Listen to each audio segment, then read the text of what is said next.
Good evening. Police are adding patrols on the streets of an entire New York City neighborhood tonight in response to a possible uptick of the so-called knockout game. The motive in these attacks, which have been reported across America, is not robbery, but instead the thrill of pure violence. And tonight, for the first time, we're going to hear from a perpetrator. A 16-year-old girl cold-cocked in broad daylight. A man punched at a bus stop. He later died.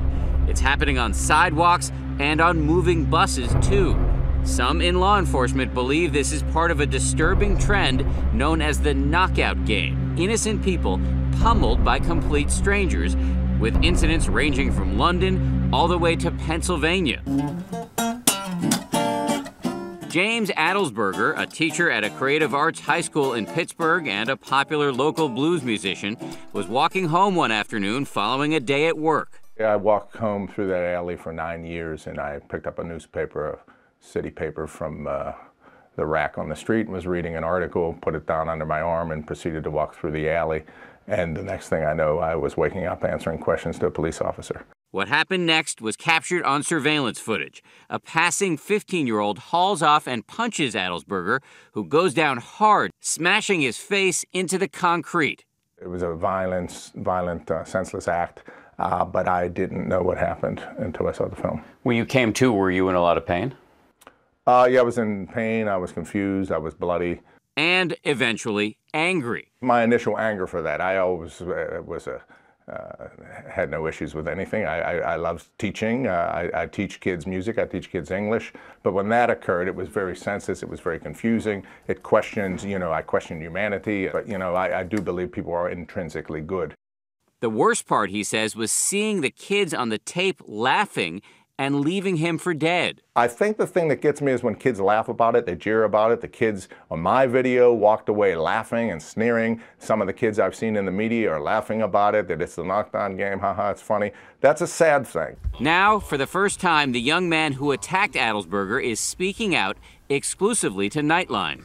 He did not want us to use his name or show his face. Take me back to that day and sort of walk me through what was going through your mind in that moment. Impulsive stupidity. I was just trying to show off to my friends. Do you feel guilty? Do you feel embarrassed? Of course. I feel guilty and embarrassed. Ashamed. This young man, who is now 16, insists he had never heard of the knockout game when he attacked James Adelsberger a year ago. But in recent days and weeks, we've seen a spike in these kinds of attacks, which some authorities believe may in fact be part of the game. We're trying to determine the size and scope of this game, if in fact is happening to any great extent.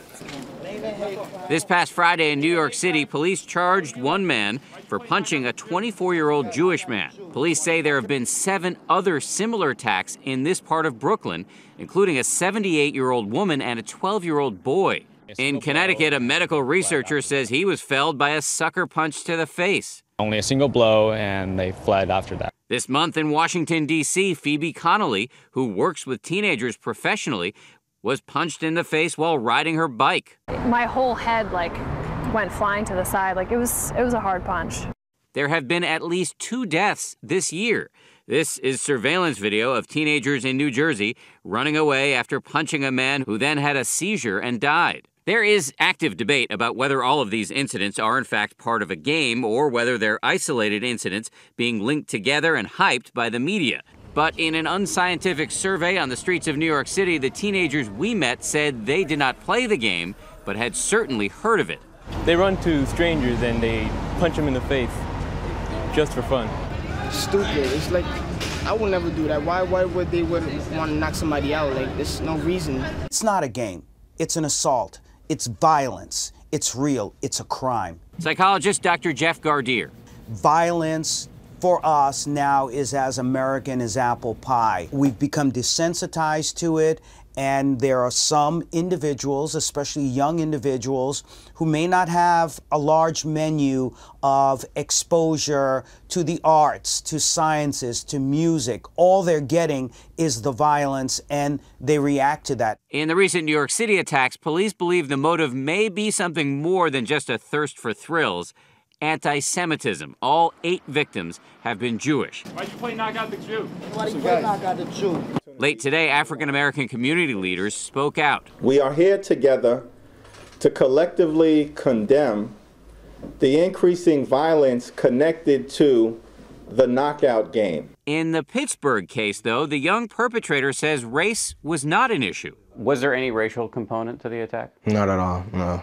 There was nothing. I'm going to be completely honest with you. No matter who would have walked down that alleyway at that time, they would have got hit. This, I believe, is a real economic issue where those who have nothing feel that they have nothing to lose. Not only do they get a thrill from doing something so horrific, but then they get to watch it, and then they get the positive reinforcement of people just watching these videos. And these kids are finding some sort of immortality by their bad behavior.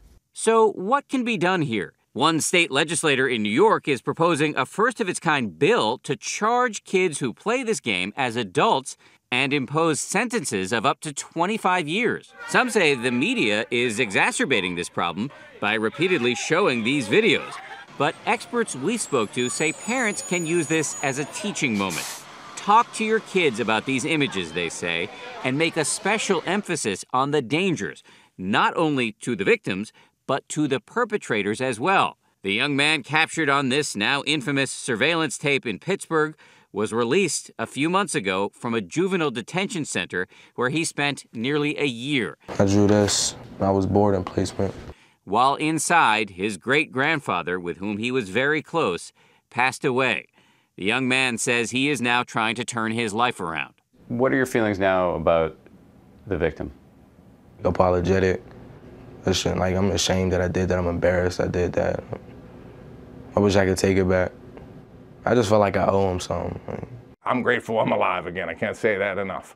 But, and it's good that he found something within him to make him feel a little bit guilty, and hopefully it won't eat away at him forever, that he can get on and be productive. As you know, we're now seeing all these other cases of kids hauling off and punching people on the street. What would you say to any kid who's thinking about doing this? They do not know what they're getting themselves into. I wish I could take every kid that's doing that and put them what I've been through, like a quick second, and they would just, whoa, I don't know, I don't want no part of that. The fact of knowing that you did that to somebody who didn't deserve it at all.